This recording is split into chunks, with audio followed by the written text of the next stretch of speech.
On today's show, join us as Old Man Winter deals out a heavy dose of pain on the opening weekend of mule deer season. You're on West Texas Outdoor Adventures.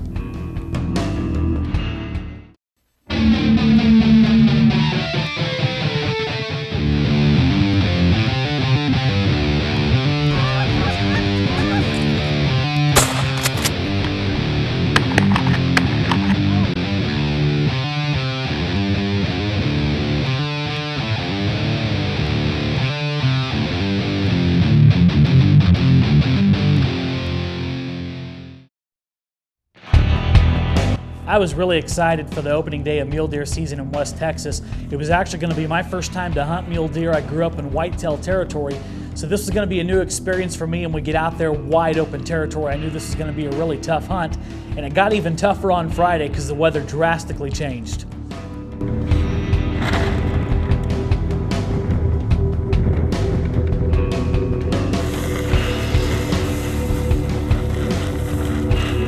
Man, I tell you what, it is freezing ass cold in West Texas, excuse my language, but that's a way to describe it. First real cold weather of the year has moved in down here, and couldn't be more better for the start of mule deer season. And we're out here right now, and they've got a lot of good signs, a lot of scrapes, a lot of rubs on trees. They're setting up some ground blinds. Beautiful area. It's really cold, but that's exactly what you want on the opening weekend of mule deer season. So we'll deal with the cold because we're probably going to see a lot of deer.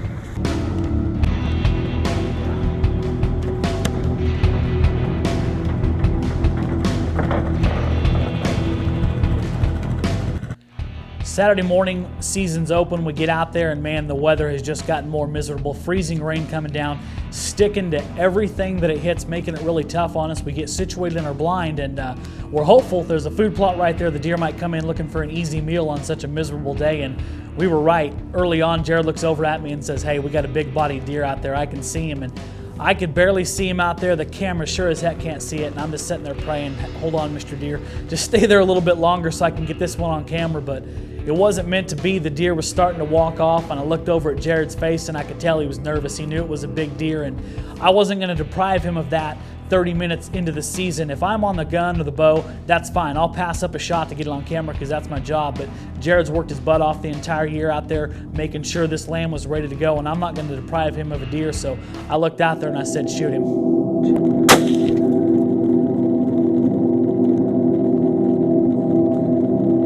Gunshot goes off, obviously, and Jared thinks he put a good hit on the deer. You can see him kind of running off. Doesn't look like he's running real well, so we're very hopeful. We sat there for a while, we wait a little bit, and we go ahead and get out, and man, the blind is almost frozen shut from all the freezing rain, and we get out there, cannot find a blood trail, cannot find any signs of where this deer went. And, you know, at that point, we just kind of wondered a little bit, and I went back to what I was taught as a kid, which was find a boundary line, whether it be a river, a property line, or a fence. Then work your way back so you can tell if maybe it crossed that property line or river, or what kind of search grid you were looking for. And I get to a fence line, I turn around and look back, and sure enough, in a little down area right there by a sandhill, I can see that deer's antler sticking up in the air, and he's very much alive, and he's looking right at me, and I get really nervous at that point because I'm like, this deer's gonna bolt, and we're gonna lose him. And thankfully, Jared wasn't that far behind me. He got over there and was able to get his gun up on his shoulder, and this shot rang true this time and put down a pretty good mule deer. Yep.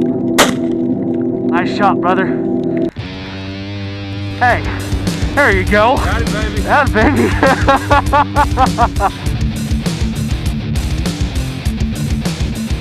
It's just an old deer. Excellent deer to get out of the herd here. Trying to manage your cull. I mean, this is not something you want the genetics, and you know, he's probably going to be one of the dominant bucks around here just because of the size of him. You know, great deer to shoot. So as you can see, we got off to a pretty good start on the mule deer season. Not even an hour and a half old. We've already got a nice mature mule deer on the ground, and Jared's hard work has paid off. He put all that time in, and it sure was nice to see him drop that deer, and we still had a lot of daylight ahead of us.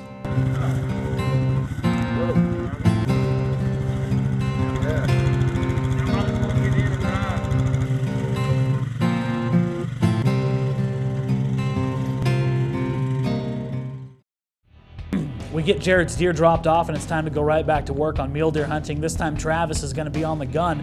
We go out to a massive property, don't see a lot moving around, but there's a huge shelter belt at the end of it. Very thick area, and Jared loves the look of it, wants to go look at it a little bit closer. And we get up there and I say, man, stop, holy cow. There's a massive rub at the end of this shelter belt. Big boy has taken out some serious anger on some trees. The only thing I can compare it to, it looked like an elk got a hold of it with the massive amount of branches that were broken. And I looked at it and I said, man, this can't be more than an hour, hour and a half old. Reason being, if it was older than that, it'd be covered in ice because it's been freezing rain the whole time. And you feel it, you can still feel sap on it. We knew that deer was close. So we get a plan of attack, and Jared sends Travis and I down the side of this shelter belt to where we can keep a view in case something bolts out.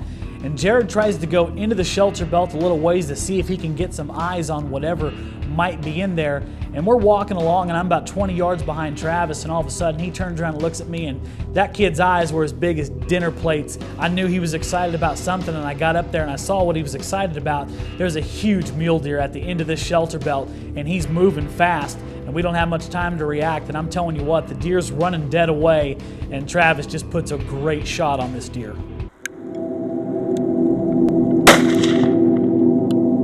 I've got a view through the camera, so I see the deer drop, and we start celebrating immediately. I said, man, I think you just got a really, really nice mule deer.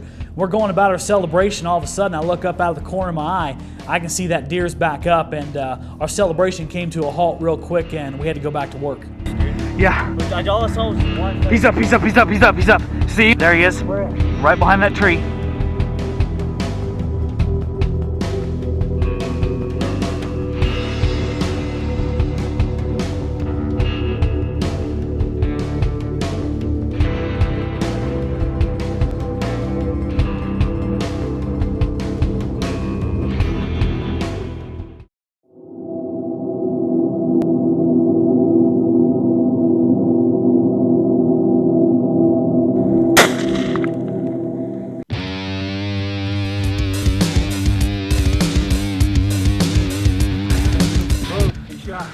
Travis did a great job, got himself calmed down, got himself set, and we didn't know what condition that deer was in, but we didn't want to wait too long, and he put a great shot on it, put it down for the count at that point in time, and they immediately started asking me how big he is. It happened so fast, they didn't get a good sight on him. Well, I had him through the camera, and I knew they were in for one heck of a surprise when they walked up to that deer.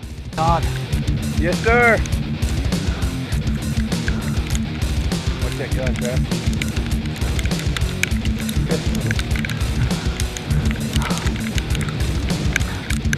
Look at the mass on that thing, dude. Yes. Hey, here's where he's up right there, man.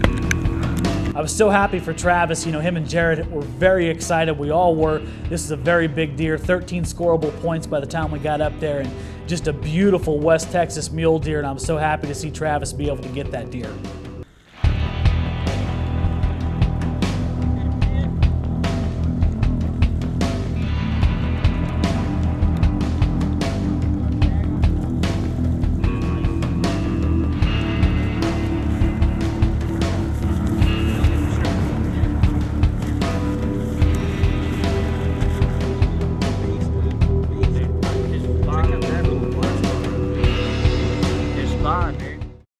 Obviously, we were having a lot of success on the opening day of mule deer season, but the thing was, it wasn't luck. It was a product of a lot of hard work by Jared and his family. They work their butts off. They get out there 365 days a year. They feed, trail cameras, they scout, and they know where they have to go on opening day to be successful.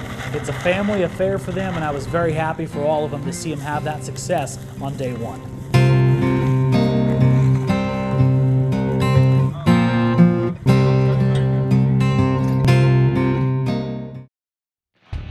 Day number 2, we get up and Mother Nature has thrown us another curveball, several inches of snow and ice on the ground, and it was my turn on the gun, and I was pretty nervous about it because I knew those weather conditions were going to make it awfully tough to find a mule deer.